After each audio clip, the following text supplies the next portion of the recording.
Hello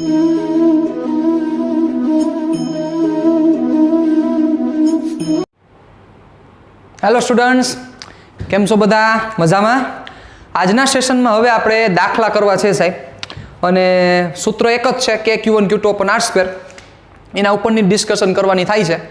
તો સૌથી પહેલાં આપણે ઉદાહરણ કેટલા કરી નાખ્યા? 2 ઉદાહરણ પતી ગયા, એક 1.1 અને એક 1.2. હવે આપણે 1.3 ઉદાહરણ તરફ આગળ વધીએ. એની રકમ હું તમને કહી દઉં છું. રકમ એવી છે, 1 પ્યાલા પાણીમાં કેટલા ધન અને ઋણ વિદ્યુતભાર હશે. ચાલો, ચેપ્ટર નંબર 1 ની આપણે ચર્ચા કરી રહ્યા છીએ. રેડી? પહેલી વાર લખવાનું હોય, પછી ન લખવાનું હોય, તમને ખબર છે. ચાલો, ઉદાહરણ 1.3. પ્રશ્ન એવો છે કે 1 પ્યાલા પાણીમાં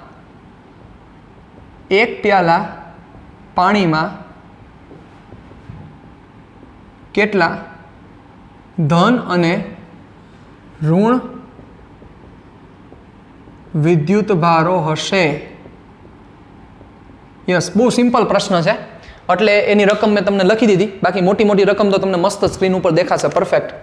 ચાલો વાંચો. 1 પ્યાલા પાણીમાં કેટલા ધન અને ઋણ વિદ્યુતભાર હશે, આવો પ્રશ્ન પૂછેલો છે. તો આનો જવાબ લોસા ઘણા થશે. સૌથી પહેલો પ્રશ્ન એ થશે કે સર 1 પ્યાલા પાણીમાં, 1 પ્યાલો એટલે પાણી કેટલું લેવાનું? 200 ગ્રામ, 300 ગ્રામ, 400 ગ્રામ, 500 ગ્રામ. પણ થોડુંક મીડિયમ ડિસ્કશન કરવાની. રૂટીન લોકોનો જે પ્યાલો હોય ને એની ચર્ચા છે આ. એટલે એવું નહીં લેવાનું કે 1 પ્યાલો એટલે અમારા સાહેબ અમારા આગળ પ્યાલો છે બહુ મોટો છે, 1 લીટર સમાય છે, એવી ચર્ચા નહીં કરવાની. રેડી? એટલે આપણે 1 પ્યાલો એટલે 200 ગ્રામ લ્યો પાણી તો પણ ચાલે, 250 ગ્રામ પાણી લ્યો તો પણ ચાલે, 300 ગ્રામ પાણી લ્યો તો પણ ચાલે, પણ 500, 500, 600 ગ્રામ પાણી નહીં લેવાના. એટલે આપણે બુક પ્રમાણે જઈએ છીએ, 250 ગ્રામ પાણી લેશું આપણે. એટલે 1 પ્યાલામાં જે પાણી રહેલું છે કેટલા ગ્રામ છે? 250 ગ્રામ છે, એવું આપણે કન્સિડર કરીને આલીએ છીએ. ઓકે? હવે આ સમ તમને એમ થશે કે સર આવો શું ઓકવર્ડ સમ પૂછ્યો છે, આવો વિચિત્ર સમ શું કામ પૂછ્યો છે? આ સમ ખાલી એટલું સમજાવવા માગે છે કે 1 પ્યાલો પાણી હોય તો એમાં કેટલો વિદ્યુતભાર રહેલો હોય. એનો જે આન્સર આવશે એ આન્સર તમને આશ્ચર્યમાં મૂકી દેશે. જેમ ઓલું ઉદાહરણ 1.2 હતું, યાદ કરો કે 10⁹ ઇલેક્ટ્રોન, 1 અબજ ઇલેક્ટ્રોન દર સેકન્ડે એક પદાર્થમાંથી બીજા પદાર્થમાં જાય તો 1 કુલમ જમા થવા માટે કેટલો સમય લાગે? યાદ કરો, એ બહુ મોટી કિંમત હતી. એવી જ રીતે જે આનો આન્સર આવશે એ પણ તમને સમજાવશે કે તમે 1 પ્યાલો ખાલી પાણી પીવો તો તમે કેટલો વિદ્યુતભાર પી જાઓ છો. રેડી? ચાલો, તો હવે શરૂઆત ક્યાંથી કરીએ? તો 1 પ્યાલા પાણીમાં ધારો કે કેટલા ગ્રામ પાણી છે? 250 ગ્રામ પાણી છે. ચાલો ધ્યાન રાખજો. ધારો કે 1 પ્યાલા પાણીમાં 250 ગ્રામ પાણી છે. 1 પ્યાલા પાણીમાં કેટલા ગ્રામ પાણી છે? 250 ગ્રામ. હવે આ 250 ગ્રામ પાણીમાં કેટલા ધન વિદ્યુતભાર અને કેટલો ઋણ વિદ્યુતભાર, આવો પ્રશ્ન કીધેલો છે. તો કેમ કરશું બચ્ચાઓ? કયો જોઈ? ક્યાંથી વિચાર તમને આવશે? પાણીનો એક અણુ હોય બચ્ચાઓ, એક અણુ. તો પાણીનો એક અણુ એટલે એને H2O કહેવાય. તો આ H2Oમાં કુલ કેટલા ધન વિદ્યુતભાર ને કેટલા ઋણ વિદ્યુતભાર હોય તમે કહી શકો? સાંભળજો, જુઓ. એ વસ્તુ અહીંયા સાઈડમાં તમને દર્શાવું છું, પછી આપણે અહીંયા નોંધ લખી લેશું. અત્યારે તો ખાલી આ સમજણ માટેની વાત છે કે પાણીનો એક અણુ એટલે હું H2O કન્સિડર કરું તો આમાં ધન વિદ્યુતભાર કેટલા અને ઋણ વિદ્યુતભાર કેટલા? મને ખબર છે કે આ તટસ્થ જ છે, આઈ નો વેરી વેલ ધેટ. એટલે આપણે કુલ વિદ્યુતભાર 0 થાય મને ખ્યાલ છે. એટલે કે જેટલો ધન વિદ્યુતભાર હશે એટલો જ ઋણ વિદ્યુતભાર હશે, એ પણ મને ખ્યાલ છે. પણ આ H2Oમાં કેટલા ધન વિદ્યુતભાર ને કેટલા ઋણ વિદ્યુતભાર તમે કહી શકો? વિચારો. હાઇડ્રોજન છે, હાઇડ્રોજન કેટલામાં નંબરનો તત્વ? પ્રથમ નંબરનો તત્વ. પ્રથમ નંબરનો તત્વ એનો મતલબ કે આમાં 1 પ્રોટોન હશે અને 1 ઇલેક્ટ્રોન રહેલો હોય, હા કે ના? અને બીજો કયો તત્વ છે તો કે ઓક્સિજન. તો ઓક્સિજન છે એ 8મા નંબરનું તત્વ છે. તો આમાં 8 પ્રોટોન અને 8 ઇલેક્ટ્રોન રહેલા હશે. વિચારો જોઈ, કારણ કે તટસ્થ છે એટલે જેટલા પ્લસ ચાર્જ હોય એટલા માઇનસ ચાર્જ હોય જ, કમ્પલસરી વાત છે. ચાલો, તો હવે વિચારો જોઈએ. હવે થોડુંક મને લોજિક આંકીને તમે જવાબ આપો. તો એક હાઇડ્રોજન પાસે એક પ્લસ ચાર્જ છે એટલે એક પ્રોટોન છે, તો એવા અહીંયા 2 હાઇડ્રોજન વપરાણે છે. જુઓ, તેનો મતલબ કે 2 તો પ્રોટોન થયા એટલે 2 પ્રોટોન થઈ ગયા. વિચારો 2p+. સમજાય છે શું બોલું છું? એવી જ રીતે એક ઓક્સિજન છે, તો એક ઓક્સિજન એટલે 8 બીજા. તો વિચારો 2 પ્રોટોન, એક હાઇડ્રોજનનો એક પ્રોટોન, એવા 2 હાઇડ્રોજન એટલે 2 પ્રોટોન, અને ઓક્સિજનના 8 પ્રોટોન એટલે ટોટલ કેટલા પ્લસ ચાર્જ થયા? 10 પ્રોટોન થયા. મતલબ કે H2O નો એક અણુ 10 પ્લસ એટલે કે 10 ઇલેક્ટ્રોન ધન ચાર્જ ધરાવે છે, કારણ કે પ્રોટોનનો વિદ્યુતભાર ધન છે. યાદ કરો. હા, એટલે કે એક H2O નો અણુ 10 પ્લસ 10 ઇલેક્ટ્રોન ચાર્જ ધરાવે છે, તો સાથે બચાવ -10 ઇલેક્ટ્રોન ચાર્જ પણ ઋણ વિદ્યુતભાર ધરાવે છે, કારણ કે એક હાઇડ્રોજન પાસે એક ઇલેક્ટ્રોન છે, એવા 2 હાઇડ્રોજન એટલે 2 ઇલેક્ટ્રોન એના અને 8 ઇલેક્ટ્રોન ઓક્સિજનના, એટલે ટોટલ કેટલા ઇલેક્ટ્રોન થયા? 10 ઇલેક્ટ્રોન થયા. સાહેબ સમજા મારી વાત શું કહેવા માંગુ છું? તો મતલબ હાઇડ્રોજનનો એક અણુ હોય, તો એક અણુ હાઇડ્રોજન હોય તો એ 10 ઇલેક્ટ્રોન જેટલો ધન વિદ્યુતભાર અને 10 ઇલેક્ટ્રોન જેટલો ઋણ વિદ્યુતભાર ધરાવે છે. તો પહેલા હવે ઈ ગોતવું પડશે બેટા કે 250 ગ્રામ પાણીમાં કેટલા H2O હશે? કેમ મળે? તો એના માટે થોડુંક કેમેસ્ટ્રીને આપણે યાદ કરવું પડશે. જો તમને આ બધી વસ્તુ યાદ હોય, 1 મોલ આવી ગયું યાદ? 1 મોલ હોય તો એમાં કેટલા હોય? 6.022 × 10⁻23 જેટલા અણુઓ રહેલા હોય. યાદ કરો, યાદ કરો, યાદ કરો, વો દિન યાદ કરો. એટલે કે એક અણુ એટલે આનો મોલેક્યુલર માસ એટલે કે આપણે ગુજરાતીમાં કહીએ અણુભાર શું થાય? હાઇડ્રોજન એટલે 1 ગ્રામ એટલે 2 ગ્રામ હાઇડ્રોજનના, અને ઓક્સિજન એટલે 16 ગ્રામ એટલે 18 ગ્રામ થાય. સાહેબ બેટા 18 ગ્રામ પર મોલ, એટલે કે 18 ગ્રામ પાણી લ્યો એનો મતલબ કે 1 મોલ પાણી થાય, એટલે કે 18 ગ્રામ પાણી લ્યો એનો મતલબ કે 6.022 × 10⁻23 H2O ના અણુ થશે. સાહેબ એટલે 18 ગ્રામે 6.022 × 10⁻23 H2O ના અણુ, તો અહીંયા કેટલા ગ્રામ છે? 250 ગ્રામ છે. યસ, નંબર ઓફ મોલેક્યુલ્સ એટલે કે H2O ના અણુની સંખ્યા મળી જશે.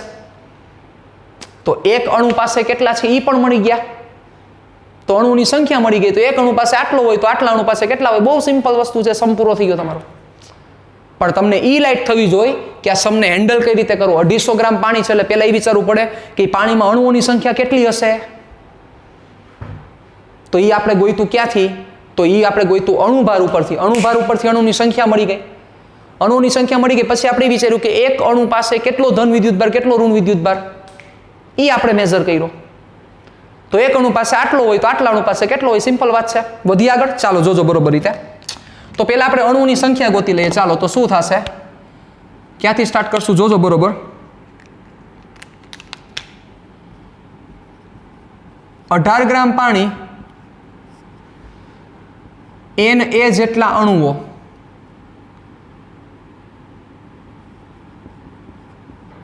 Na એટલે નંબર ઓફ એવોગેડ્રો એટલે એવોગેડ્રો આંક. 18 ગ્રામ પાણી તો Na જેટલા અણુઓ, તો આપણી આગળ કેટલા ગ્રામ પાણી છે? 250 ગ્રામ એટલે 250 ગ્રામ પાણી, એ કેટલા અણુઓ? એટલે N = 250 ગુણ્યા Na ના છેદમાં 18 એટલે 250 ના છેદમાં 18, Na એટલે 6.022 ગુણ્યા 10⁻23 જે વેલ્યુ મૂકો એ થશે N ની કિંમત. વાત પૂરી. એ તમારે કરવાનું છે, મારે નથી કરવાનું, કારણ કે મારી આગળ કેલ્સી ન હોય. આઈ સમજી શકો છો તમે. એટલે કેલ્સીમાં મૂકીને તમારે એનો સીધો જવાબ લઈ આવવાનો છે. રેડી? એટલે તમને N મળી ગયા. ચાલો હવે આપણે શું કરવું પડશે? યસ, હવે ચર્ચા એ કરવી પડશે કે એક H2O ના અણુ પાસે કેટલા ધન વિદ્યુતભાર? 10 ઇલેક્ટ્રોન પ્લસ, અને 10 ઇલેક્ટ્રોન કેવા હશે? ઋણ વિદ્યુતભાર હશે. એટલે હવે આપણે ઈ ચર્ચામાં ઉતરવું પડશે. ચાલો ઉડાડી દઉં છું એ બધી વસ્તુ, કારણ કે હવે આનું કંઈ કામ નથી.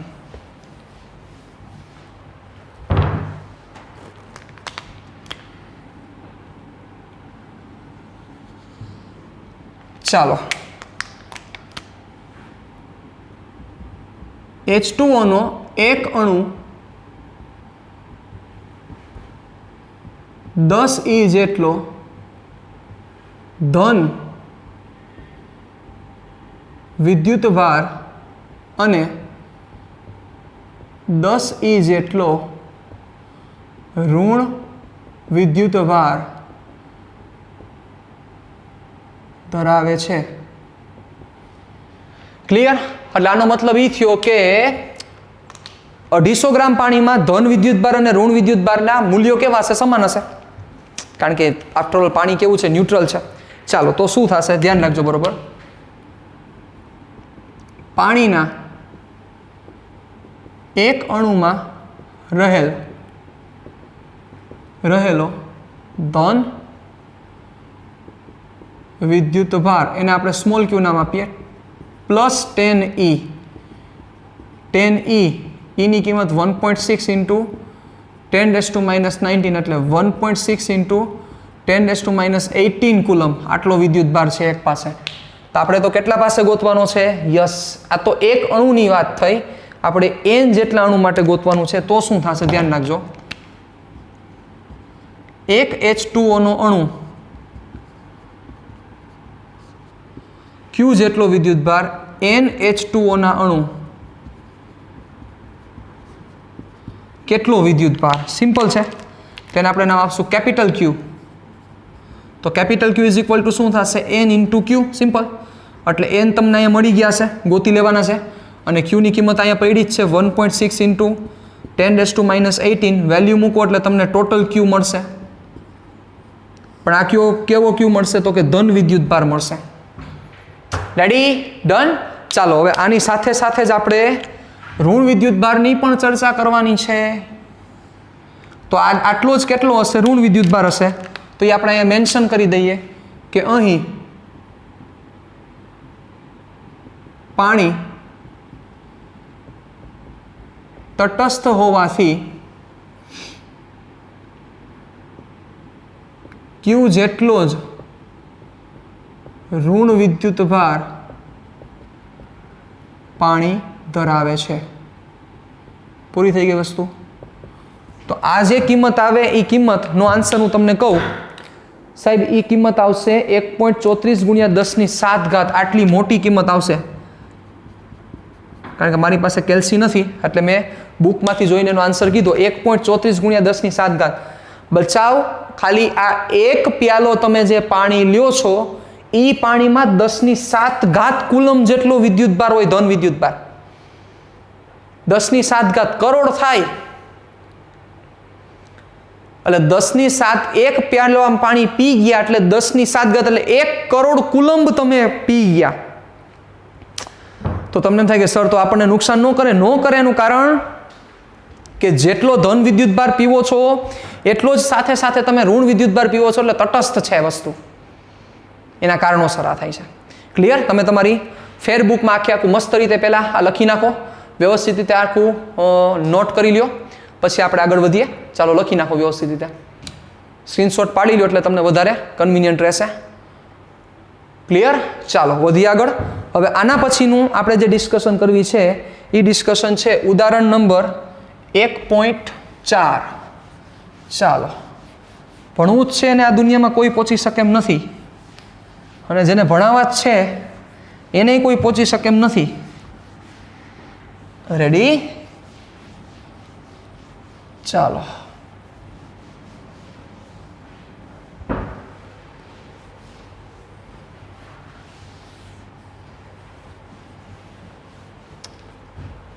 હવે કાઢ નાખાય ને, એક જ વાર લખવાનું હોય. ચાલો ભાઈ, હવે છે ઉદાહરણ નંબર 1.4. તમને સ્ક્રીન ઉપર આખી એની રકમ દેખાશે. ઉદાહરણ નંબર 1.4. ચાલો જોવો, હું બુકમાંથી જોતો જાઉં છું.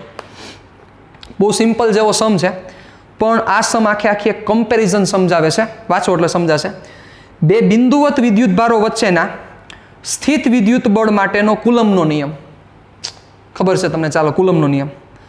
અને બે સ્થિર બિંદુવત દળો વચ્ચેનો ગુરુત્વાકર્ષણ બળ માટેનો ન્યૂટનનો નિયમ. એ બંનેનો આધાર વિદ્યુતભારો સ્લેશ એટલે સ્થિત વિદ્યુત બળ માટે વિદ્યુતભારો અને ગુરુત્વ બળ માટે દળો વચ્ચેના અંતરના વ્યસ્ત વર્ગ પર છે. જાણીએ જ છીએ આપણે કે સ્થિત વિદ્યુત બળ હોય તો એનો જે આધાર છે એ કેના ઉપર છે? તો કે વર્ગના વ્યસ્ત પ્રમાણ પર. કોનો? કોના વચ્ચેનું અંતર? વિદ્યુત ભારો વચ્ચેનું અંતર, બિંદુવત વિદ્યુત ભારો. અને ગુરુત્વ બળ બોલો તો બિંદુવત દળ વચ્ચેના અંતરના વર્ગના વ્યસ્ત પ્રમાણમાં છે. ચાલો, તો પેલું એમાં બે પ્રશ્ન છે, એ અને બી. એમાં પેલો, કારણ કે એમાં પાછા બે પ્રશ્ન છે, જોજો બરોબર રીતે. એટલે એમાં પેલો શું છે? ઇલેક્ટ્રોન અને પ્રોટોન, અને બીજો બે પ્રોટોન. એટલે પહેલા પ્રશ્નમાં પહેલો પ્રશ્ન એટલે એમાં પેલો કે ઇલેક્ટ્રોન અને પ્રોટોન, અને બીજું બે પ્રોટોન વચ્ચે આ બળોના માનના ગુણોત્તર પરથી તેમની પ્રબળતાની સરખામણી કરો. યસ, એટલે કે ઇલેક્ટ્રોન અને પ્રોટોન વચ્ચે લાગતું ગુરુત્વાકર્ષી બળ અને ઇલેક્ટ્રોન અને પ્રોટોન વચ્ચે લાગતું કુલંબિયન બળ, આ બંનેની કમ્પેરિઝન તમારે કરવાની છે અને એનો ગુણોત્તર લેવાનો છે. એવું ઇલેક્ટ્રોન અને પ્રોટોન માટે, અને એવું જ તમારે બે પ્રોટોન માટે ચર્ચા કરવાની છે. એટલે સિમ્પલ વેમાં સમજાવવું તો એવું થાય કે બે પ્રોટોન વચ્ચે જેટલું વિદ્યુત બળ લાગે અને બે પ્રોટોન વચ્ચે જેટલું ક્યુ બળ લાગે, ગુરુત્વાકર્ષી બળ લાગે, એ બંનેનો ગુણોત્તર. એટલે તમને કમ્પેરિઝન ખબર પડે કે કોણ વધારે છે, કોણ ઓછું છે, કોણ કેટલા ગણું છે, કોણ કેટલું તાકાતવાળું છે. હવે આ ચર્ચા જે બે પ્રોટોન માટે કરી, એ જ તમારે પછી ચર્ચા એક ઇલેક્ટ્રોન અને પ્રોટોન માટે કરવાની છે. ક્લિયર? આપણો આ પહેલો છે.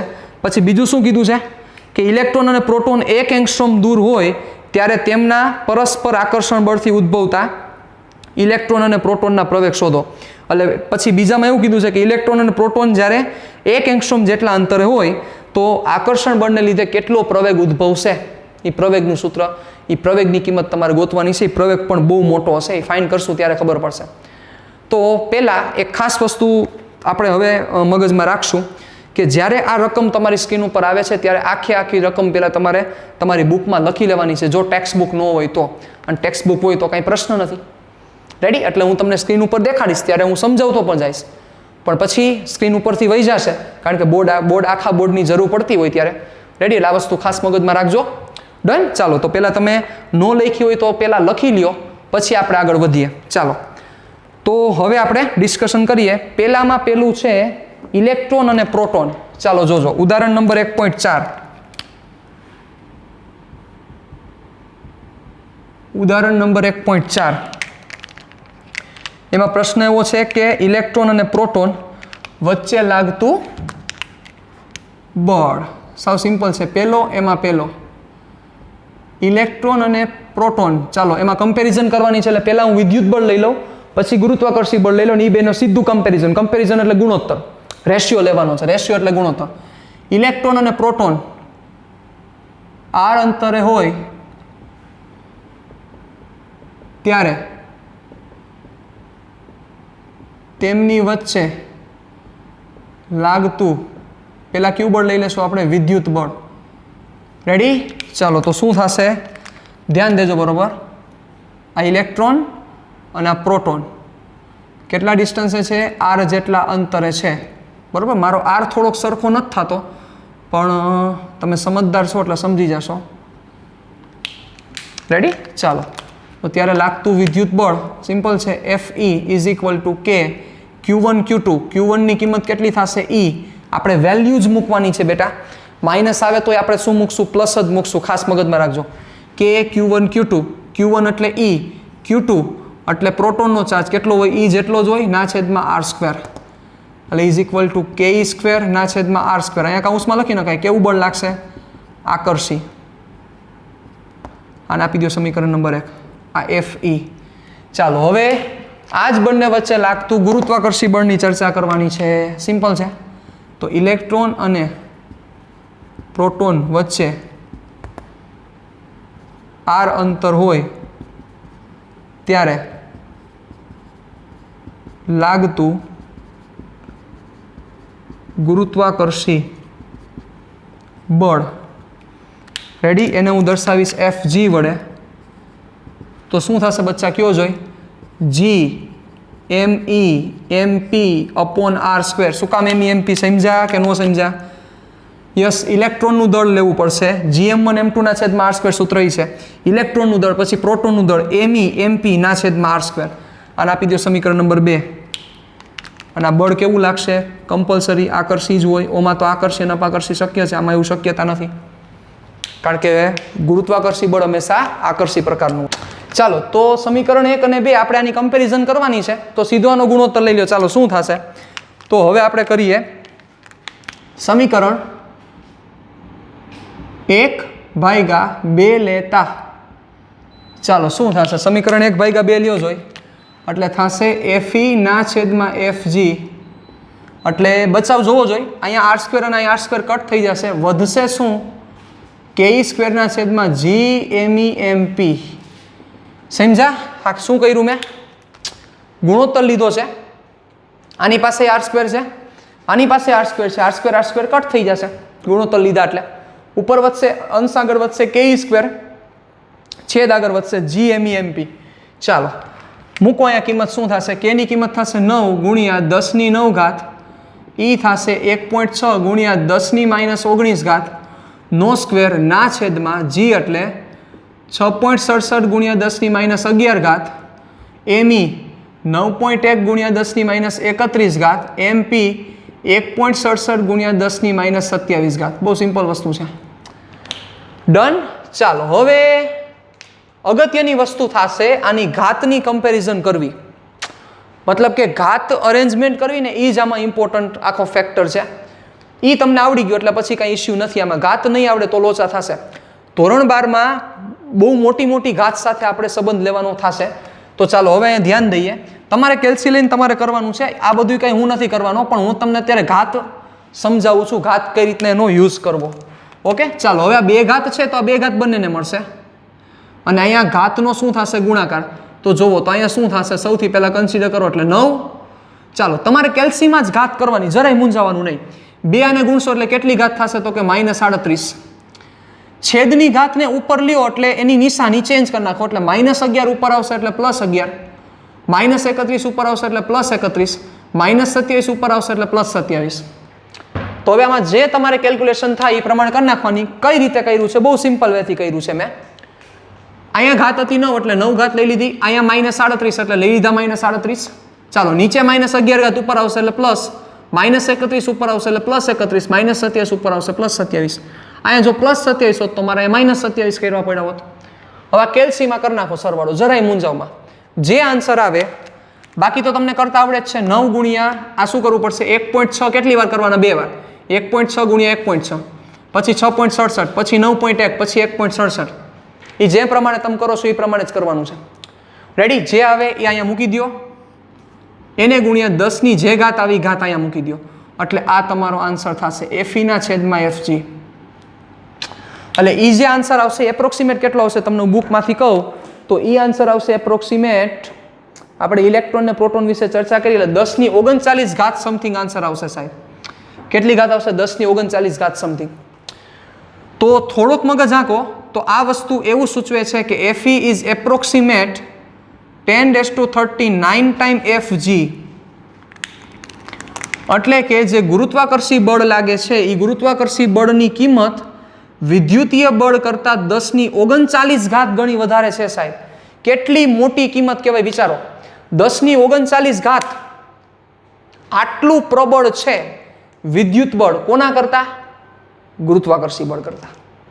તો વિચારો ગુરુત્વાકર્ષી બળ કેટલું નિર્બળ કહેવાય as compare to electric force. સમજ્યા? આ સમજવાની વાત છે.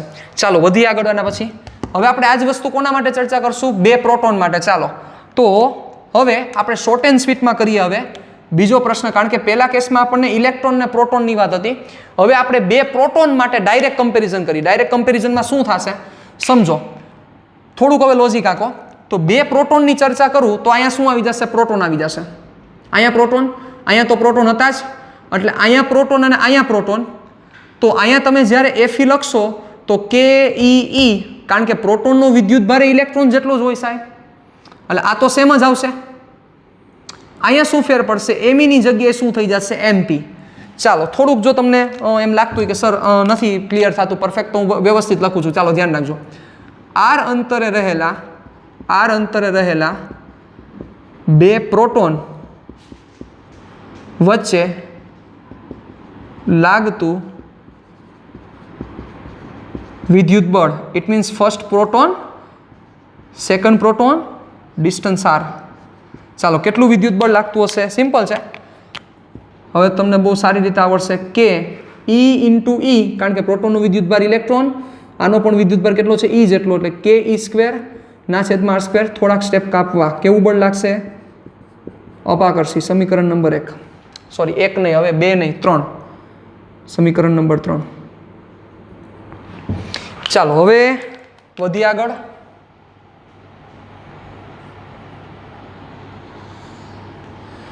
હવે આ જ બે પ્રોટોન વચ્ચે લાગતું ગુરુત્વાકર્ષી બળ, r અંતરે રહેલા બે પ્રોટોન વચ્ચે લાગતું ગુરુત્વાકર્ષી બળ. સિમ્પલ છે. તેનો મતલબ અહીંયા પ્રોટોન રાખશો, અહીંયા પણ પ્રોટોન, ડિસ્ટન્સ કેટલું છે? r. તો gm1 m2 ના છેદમાં r સ્ક્વેર. તો એમાં તમે જે fg લખશો, fg શું આવશે? gmp mp. yme એટલે આવ્યો તો ઇલેક્ટ્રોન હતો, એ બે પ્રોટોન છે એટલે mp mp, એટલે થશે gmp નો સ્ક્વેર ના છેદમાં r સ્ક્વેર. કોના બરાબર? fg બરાબર. ચાલો ઇક્વેશન નંબર 4. કમ્પલસરી આ તો આકર્ષિત બળ લાગતું હોય. ચાલો બંનેનો રેશિયો લઈ લો, શું થશે?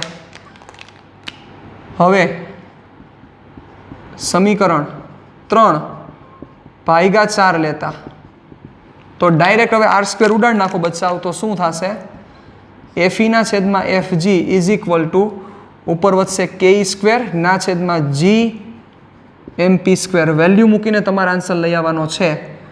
fe ના છેદમાં fg કેટલો આવશે? ક્લિયર?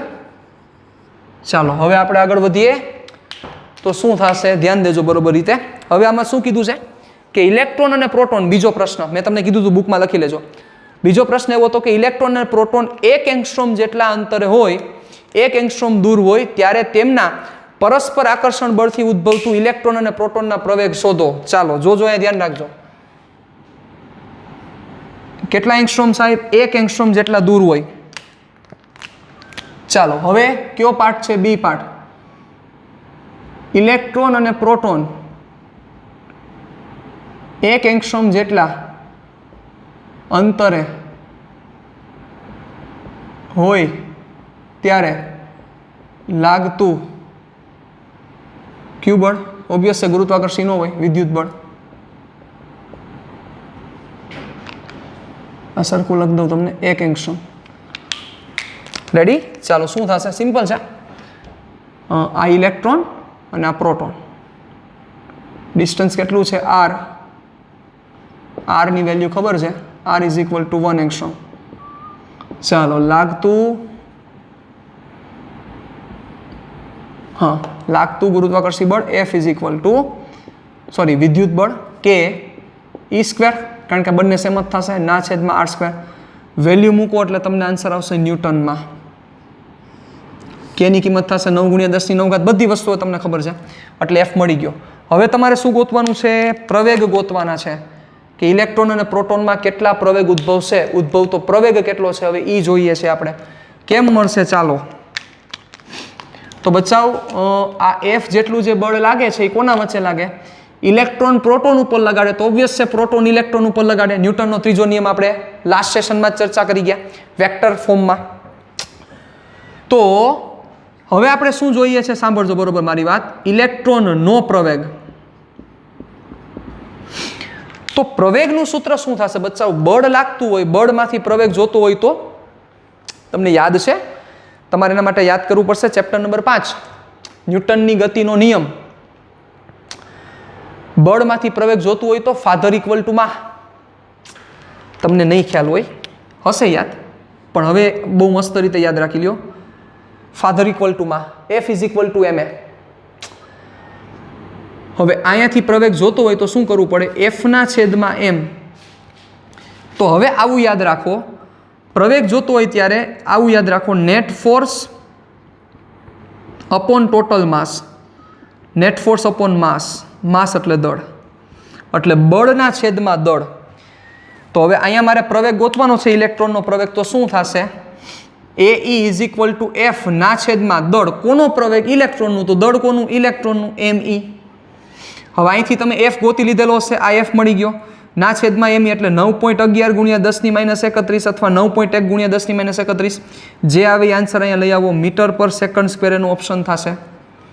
આ બધા આન્સર તમારે લઈ આવવાના છે, મારે નથી લઈ આવવાના. આ બધું તમારે કરવાનું છે. તમારે ખાલી કેલ્સી, તમારું કમ્પ્યુટર, નાનું કમ્પ્યુટર, એ કમ્પ્યુટરને ઘુમાવવાનું છે. જે જવાબ આવી જવાબ તમારે બધા લઈ આવવાના છે સાહેબ. ચાલો, તો આ ઇલેક્ટ્રોનનો પ્રવેગ થયો. હવે આવી જ રીતે તમારે પ્રોટોનનો પ્રવેગ ગોતવાનો છે. કેમ મળશે? જગ્યા જોશે પહેલાં. ચાલો, તો પહેલાં હું અહીંથી ઉડાડું છું. રેડી? આ મસ્ત રીતે પહેલાં તમારી બુકમાં નોંધી લ્યો, સરસ રીતે બુકમાં ટેકવી દો. ચાલો, હવે કોના પ્રવેગની વાત છે? હવે વાત છે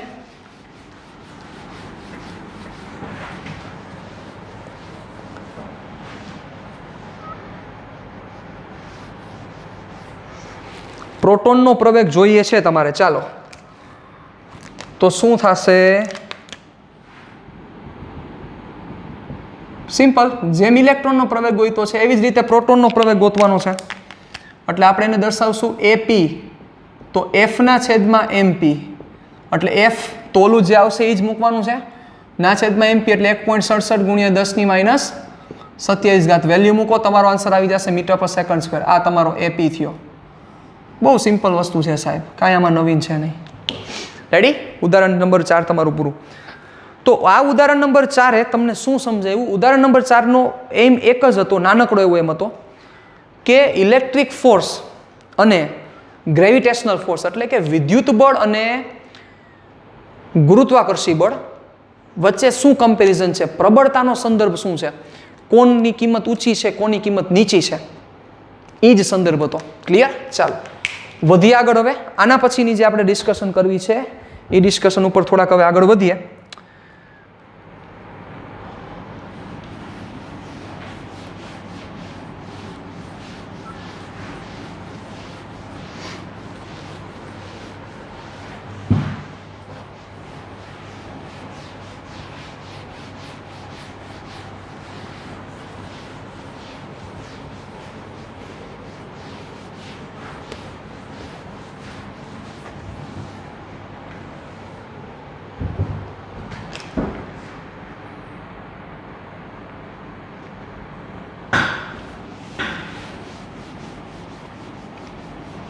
તો હવે નાની નાની દાખલીઓ આપણે કરી નાખીએ. પહેલા કેવી દાખલીઓ? નાની નાની દાખલીઓ, દાખલાની દાખલીઓ. રેડી? ચાલો, તો તમને તમારી સ્ક્રીન ઉપર રકમ દેખાશે.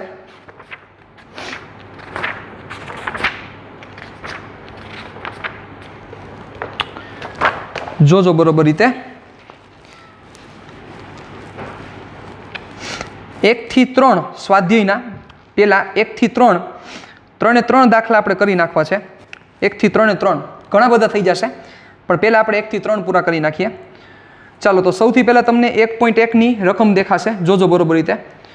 2 ગુણ્યા 10⁻7 કુલમ અને 3 ગુણ્યા 10⁻7 કુલમ વિદ્યુતભાર ધરાવતા અને એકબીજાથી હવામાં 30 સેન્ટીમીટર અંતરે રહેલા બે વિદ્યુતભારિત ગોળાઓ વચ્ચે કેટલું બળ લાગશે? હાવ બબૂચક જેવો દાખલો છે કે નહીં? 2 ગુણ્યા 10⁻7 કુલમ એટલે Q1 આપી દીધો, 3 ગુણ્યા 10⁻7 કુલમ Q2 આપી દીધો, બંને વચ્ચેનું અંતર આપી દીધું. તો બેટા લાગતું વિદ્યુત બળ ગોતવાનું છે. ન મળી જાય કે Q1 Q2 ના છેદમાં R². ચાલો, ડેટા લખી નાખું અને પછી આપણે આનો આન્સર લઈ આવીએ. 2 ગુણ્યા 10⁻7 ને 3 ગુણ્યા 10⁻7. ચાલો, NCERT ટેક્સ્ટબુક નો એક્ઝામ્પલ એટલે સ્વાધ્યાયનો દાખલો 1.1. ઓકે, ચાલો. Q1 2 ગુણ્યા 10⁻7 કુલમ, Q2 3 ગુણ્યા 10⁻7 કુલમ, બે વચ્ચેનું ડિસ્ટન્સ R 0.3 મીટર એટલે 30 સેન્ટીમીટર. રેડી? ચાલો, તો શું લાગશે? બંને ગોળા વચ્ચે લાગતું વિદ્યુત બળ FE ઇઝ ઇક્વલ ટુ, અથવા F ખાલી F રાખો, શું થશે? K Q1 Q2 ના છેદમાં R². કિંમત મૂકી દો 9 ગુણ્યા 10⁹ Q1 2 ગુણ્યા 10 - 7 ઘાત Q2 3 ગુણ્યા 10 - 7 ઘાત ના છેદમાં r એટલે 0.3 નો સ્ક્વેર. રેડી? કેલ્સીમાં કરી નાખો. જે આન્સર આવી તમારો, મારો નો જ હોય ને સાહેબ, તમારે કરવાનું છે, મારે થોડું કરવાનું હોય. રેડી? હું તમને સ્ટેપ મૂકી દઈશ, તમારે આન્સર લઈ આવવાના. ચાલો, આ થયો 1.1 ઉદાહરણ, સોરી ઉદાહરણ નહીં, સ્વાધ્યાયનો 1.1 દાખલો. ચાલો એના પછી 1.2 શું છે વાંચો. 0.4 માઇક્રોકુલમ વિદ્યુતભાર ધરાવતા એક નાના ગોળા પર, એટલે 0.4 માઇક્રોકુલમ વિદ્યુતભાર પર -0.8 માઇક્રોકુલમ વિદ્યુતભાર ધરાવતા નાના ગોળા વડે હવામાં લાગતું સ્થિત વિદ્યુત બળ 0.2 ન્યૂટન છે. એટલે 0.4 માઇક્રોકુલમ વિદ્યુતભાર પર -0.8 માઇક્રોકુલમ વિદ્યુતભાર ધરાવતા નાના ગોળા વડે હવામાં લાગતું બળ 0.2 ન્યૂટન છે. એટલે તમને આપી દીધો Q1, તમને આપી દીધો Q2, તમને આપી દીધો F આપી દીધો, Q1 આપી દીધો, Q2 આપી દીધું, તો R નહીં દીધો હોય. વાંચો. એ બે વિદ્યુતભારો વચ્ચેનું અંતર કેટલું હશે? સાવ સિમ્પલ વસ્તુ છે સાહેબ. આ રહ્યો રમકડું, આપણને દાખલો આપ્યો છે રમકડા જેવો. ચાલો, અને બીજું શું કીધું છે? પછી બીજું એવું કીધું છે, બીજા ગોળા પર પ્રથમ ગોળાને લીધે લાગતું બળ કેટલું હશે? તો જે તમને 0.2 ન્યૂટન આપ્યું છે, શું આપ્યું છે? 0.4 માઇક્રોકુલમ પર, એટલે કે પેલો ગોળો થયો. એટલે તમને જે આપેલું છે એ કિંમત કઈ છે? પેલા ગોળા પર બીજા વડે કેટલું લાગતું હશે એ આપ્યું છે. બીજા પ્રશ્નમાં શું પૂછ્યું છે? બીજા ગોળા પર પેલા વડે કેટલું લાગે? એટલું જ લાગે ને. જેટલું પેલા ગોળા પર બીજો ગોળો લગાડે એટલું જ બીજા ગોળા પર પેલો લગાડે. ન્યૂટનનો થર્ડ લો. એટલે બીજો આન્સર તો એમનામ આવડી ગયો. હવે ખાલી R ગોતવાનો છે. તો બહુ ચક જેવી વાત છે સાહેબ. ચાલો કરીએ આપણે એક્ઝામ્પલ નંબર 1.2. ચાલો, શું શું વસ્તુ આપેલી છે? તમને Q1 દઈ દીધો છે. Q1 છે 0.4 માઇક્રોકુલમ, Q2 ની કિંમત છે -0.8 માઇક્રોકુલમ. તમને F એટલે કે સમજો શું તમને આપેલું છે એ હું તમને કહું. આ પહેલો ગોળો છે, આ બીજો ગોળો છે. વાંચો, રકમ વાંચો વ્યવસ્થિત રીતે. રકમમાં જેવું કીધેલું છે કે 0.4 માઇક્રોકુલમ ઉપર, એટલે પેલા ઉપર બીજા વડે લાગતું બળ. એટલે બળ કોના ઉપર લાગે છે? પેલા પર. કોના વડે? બીજા વડે. F12 ની કિંમત આપી છે 0.2 ન્યૂટન. તો સૌથી પહેલું તમારે શું કામ કરવાનું છે? આ બંને વચ્ચેનું ડિસ્ટન્સ, એટલે આ બંને વચ્ચેનું ડિસ્ટન્સ કેટલું છે નથી ખબર, R. તો પહેલા તમારે R ફાઇન્ડ કરવાનો છે. ચાલો, તો ફર્સ્ટ ક્વેશ્ચન છે R. અને પછી શું છે? તો કે બીજા ગોળા પર પેલા વડે, એટલે F21 બીજા ગોળા પર પેલા વડે લાગતું બળ કેટલું થશે? ચાલો, તો R ક્યાંથી મળશે? સિમ્પલ છે સાહેબ, R મળશે કુલમના નિયમ પર. ચાલો, બંને ગોળાઓ વચ્ચે લાગતું વિદ્યુત બળ F ઇઝ ઇક્વલ ટુ કે મોડ લઈ લો, કારણ કે ઓલો માઇનસ આવ્યો છે એટલે હું મોડ લઈ લઉં છું. R², તમારે R જોઈએ છે, કરો R² ને કરતા પાટલી બદલાઈ નાખો બચ્ચા. R² જવા દો, F આને ખેંચી દો, એટલે K મોડ Q1 Q2 ના છેદમાં F. એટલે K ની કિંમત છે, Q1 ની કિંમત છે, Q2 ની કિંમત છે, F ની કિંમત છે. તો તમારે અહીંયા પહેલા આવશે R². રેડી? પણ એક વસ્તુ તમને ધ્યાન દોરી દઉં, 10 ની અહીંયા જે ઘાત આવે, અહીંયા ઘાત, એ ઘાત તમારે 2 ના પાડામાં સેટ કરવી પડશે. કેટલાના પાડામાં સેટ કરવી પડશે? 2 ના પાડામાં. એટલે જે કાંઈ પણ ઘાત આવે પહેલા અહીંયા 2 ના પાડામાં સેટ કરજો. એટલે સપોઝ અહીંયા ઘાત આવી -9 ઘાત આવે, તો એને કાં -8માં કન્વર્ટ કરો કાં -10માં કન્વર્ટ કરો. શું કામ? તમારે વર્ગમૂળ કાઢવું પડશે. એટલે વર્ગમૂળ કાઢો તો અહીંયા 2 નો પાડો સેટ હોય તો તમે ઇઝી રીતે ઘાત શું કરી શકો? ઉલારી શકો. જેમ કે હું તમને સમજાવું. જુઓ, સપોઝ અહીંયા આવું આવ્યું, ધ્યાન રાખજો બરોબર રીતે. R² બરાબર અહીંયા કંઈક આવી વેલ્યુ આવી 10 ની -9 ઘાત સપોઝ આવ્યું આવું. તો હવે તમે અહીંયા જો વર્ગમૂળ કાઢો ને તો લોચા થાય. શું કામ લોચા થાય? 10 ની -9 ના છેદમાં 2 ઘાત થાય, જે શક્ય નથી બેટા. એટલે તમારી ગોતવામાં લાંબા થઈ જાવ તમે. શક્ય તો બધું છે, પણ ગોતવામાં લાંબા થઈ જાય આપણે. એટલે આપણે ધંધો નથી કરવાનો. એટલે આપણે શું કરી નાખવાનું? 9 ઘાત આવી તો સૌથી પહેલું સ્ટેપ ડાયરેક્ટ વર્ગમૂળ, ગાંડાની જેમ ચાલુ નહીં થઈ જવાનું. ડાયરેક્ટ વર્ગમૂળ નહીં કરવાનું. પહેલા 10 ની -8 ઘાત કરી નાખો, કાં 10 ની -10 ઘાત કરી નાખો, કાં 10 ની -8 ઘાત કરી નાખો, કાં 10 ની -10 ઘાત. કઈ રીતના થાય? ઓલો પોઈન્ટ આગળ પાછળ ખસેડીને. હવે નાના નથી રહ્યા એટલે હું હવે નહીં સમજાવું કે કઈ રીતે કરવાનું. તેમ છતાં ન સમજે મને તમે મેસેજ કરજો. ઓકે? એટલે 10 ની -8 કરી નાખી. હવે તમે વર્ગમૂળ કાઢો તો હવે વસ્તુ ઈઝી રહેશે. શું કામ? તો કે 10⁻8/2 એટલે શું થઈ જશે 10⁻4 જે અહીંયા વેલ્યુ આવી એ પ્રમાણે તમે કેલ્સીમાં વર્ગમૂળ કાઢી શકો. એટલે વર્ગ છે એટલે સ્ક્વેર છે એટલે તમારો જે ઘાત છે એ પાડામાં હોવી જોઈએ ઘાત. આટલી વસ્તુ મગજમાં રાખવાની. જો અહીંયા ઘન હોત ને ઘન તો અહીંયા હાલી જાત. શું કામ? તો કે 9/3 થઈ શકે આરામથી, ઘનમૂળ નીકળી જાય. બરોબર. હવે 10 હોત તો મારે શું કરવું પડે? કાં 12માં કન્વર્ટ કરવા પડે કાં 9માં. કારણ કે જો અહીંયા ઘન હોત તો મારે 3નો પાડો સેટ કરવો પડે. આટલી વસ્તુ ખાલી ધ્યાન રાખવાની છે. બીજું કાંઈ નવા જૂનિયામાં જાજુ કાંઈ મથવાની જરૂર નથી, પણ આટલી વસ્તુ તમારે મસ્ત રીતે ક્લિયર કટ રીતે યાદ રાખવાની છે. ચાલો, એટલે અહીંથી તમને પહેલાં શું મળી જશે? તમને પહેલાં આર મળી જશે કે નહીં મળે? મળી જ જાય ને, તમે એકેય મૂકો એમ નથી. ચાલો, એટલે આરની કિંમત અહીંયા થઈ જશે ગુણ્યા 10ની ઘાત આવતી તો ઘાત કરીને છેલ્લે જવાબ આવશે તમારો મીટરમાં. ઓકે, ચાલો હવે કોના વડે લાગતું બળ જોઈએ છે? F21. સિમ્પલ છે. ન્યૂટનના કયા નિયમ અનુસાર? ત્રીજા નિયમ અનુસાર. ન્યૂટનના ત્રીજા નિયમ અનુસાર કોના પર? બીજા પર પેલા વડે લાગતું વિદ્યુત બળ કેટલું થાય? F21 = F12. જો હું મૂલ્ય લખું છું બેટા, મૂલ્ય સેમ થાય. દિશા ખબર છે આપણને, વિરુદ્ધ થશે, પણ મૂલ્ય તો કેવા થાય? સેમ. એટલે કેટલું થશે? 0.2 ન્યૂટન.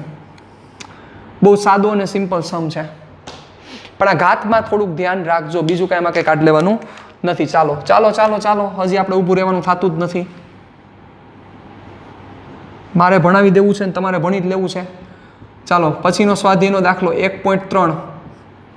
સ્વાધ્યાયનો 1.3. ચાલો, હવે તમને એની રકમ દેખાશે. k² ના છેદમાં g_mE_mp. એ હમણાં જ આવ્યું ભાઈ, હમણાં ભણ્યા તો એ જ આવ્યું. શું છે? k² ના છેદમાં g_mE_mp ગુણોત્તર પરિમાણ રહિત છે તેમ ચકાસો. તે ગુણોત્તર પરિમાણ રહિત જ થાય ને બેટા. હમણાં આપણે કહી રહ્યા k² ના છેદમાં g_mE_mp ક્યાં આવ્યું હતું? fe ના છેદમાં fg. યાદ કરો, આપણે આ સમ સ્ટાર્ટ કર્યો ત્યારની વાત છે. fe ના છેદમાં fg. એટલે ઉપરે બળ ને નીચે બળ આવે તો શું થાય? ગુણોત્તર કેવો થાય? પરિમાણ રહિત જ થાય. પણ આપણે ચકાસવાનું છે એટલે કરવું તો પડશે, લખવું તો પડે. એવું તો ન કહીએ કે ઉદાહરણ 4માં ભણ્યા મુજબ. રેડી? ચાલો, ભૌતિક અચળાંકો ધરાવતા કોષ્ટકમાં જુઓ. જોવાની જરૂર નથી, અમને તો આવડે જ છે બધું ભાઈ. અમને કે ખબર જ છે, ઈ ખબર જ છે, જી ખબર છે, એમી ખબર છે, એમપી ખબર જ છે. અને આ ગુણોત્તરનું મૂલ્ય શોધો. ચાલો, એ મૂલ્ય શોધતા પણ તમને હવે આવડે છે. આ ગુણોત્તર શું સૂચવે છે એ ખબર પડી ગઈ બચ્ચા? આ ગુણોત્તર સૂચવે છે fe ના છેદમાં fg. રેડી? ચાલો, તો હવે ઉદાહરણ નંબર 1.3 ઉપર આપણે પ્રકાશ પાડીએ. k² ના છેદમાં g_mE_mp. તો બચ્ચા એ પરિમાણ રહિત છે એવું તમારે પ્રૂવ કરવાનું છે. k² ના છેદમાં g_mE_mp. ઓકે, તો આ પરિમાણ રહિત છે એવું તમારે પ્રૂવ કરવાનું છે. બે રીતે કરી શકાય. બધાના MLT લખીને M0 L0 T0 સાબિત કરી દો. અથવા એવું ન કરવું હોય તો તમારે શું કરવું પડશે? એકમ ઉપરથી પ્રૂવ કરી દો કે એકમ રહિત છે. એટલે એકમ રહિત હોય, જેનો એકમ ન હોય તેના પરિમાણ પણ નહીં હોય. કોમન સેન્સની વાત છે. તો આપણે એ કામ કરીએ, વધારે ક્લિયર રહેશે. ચાલો, પણ એના માટે તમને k નો એકમ ખબર હોવી જોઈએ, g નો એકમ ખબર હોવી જોઈએ, e નો એકમ ખબર હોવી જોઈએ.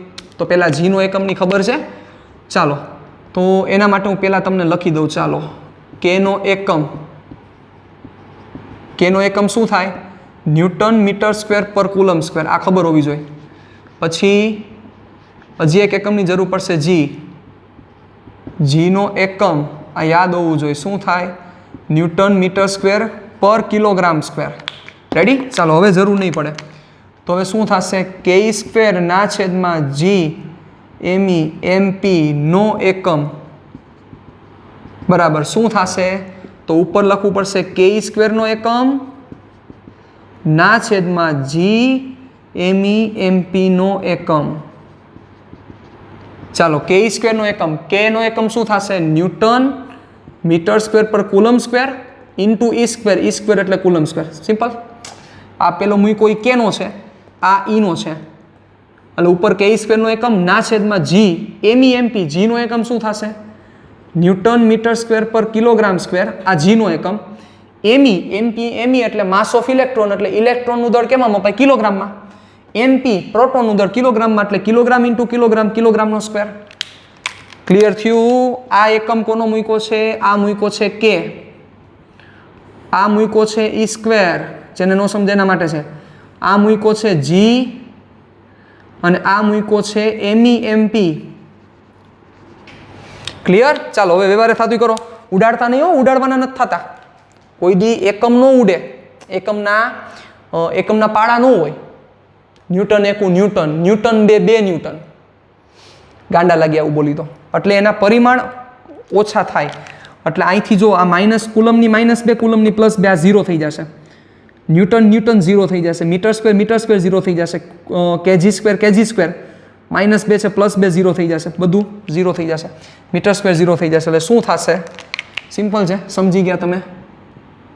કે સ્ક્વેરના છેદમાં જી એમઈ એમપી નો એકમ શું થયો?